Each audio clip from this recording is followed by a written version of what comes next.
পাৰিব, কিন্তু সকলোৱে নহয়, কিছুমান ব্যক্তি আমাৰ এই সমাজতে আছে। নিজৰ কাম ঠিক কৰিবৰ কাৰণে, নিজৰ কাম আদায় কৰিবৰ কাৰণে বন্ধু বান্ধৱী বনাই যেতিয়া নিজৰ কামটো আদায় হ'ব, যেতিয়া নিজৰ কামটো পূৰণ হ'ব, তেতিয়া কিন্তু বন্ধু বান্ধৱীক পাহৰিয়ে পেলাই।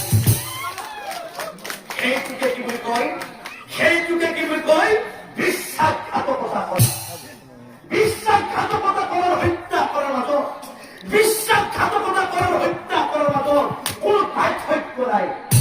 উদাহৰণস্বৰূপ আমাৰ অসমেই নহয়, ভাৰতবৰ্ষই নহয়, বিশ্বই শোকত ভুগি আছে।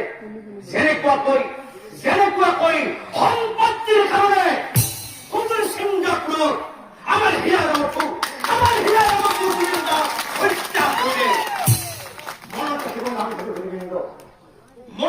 নাম ধৰি হৰিবৃন্দ, কাৰোবাক খুব প্ৰবঞ্চনা কৰি, কাৰোবাক হত্যা কৰি আমি সম্পত্তি আৰ্জিব পাৰি থাকে। এই বিচাৰখন এদিন নহয় এদিন ভগৱন্তই পৰিত্ৰাণ কৰিব।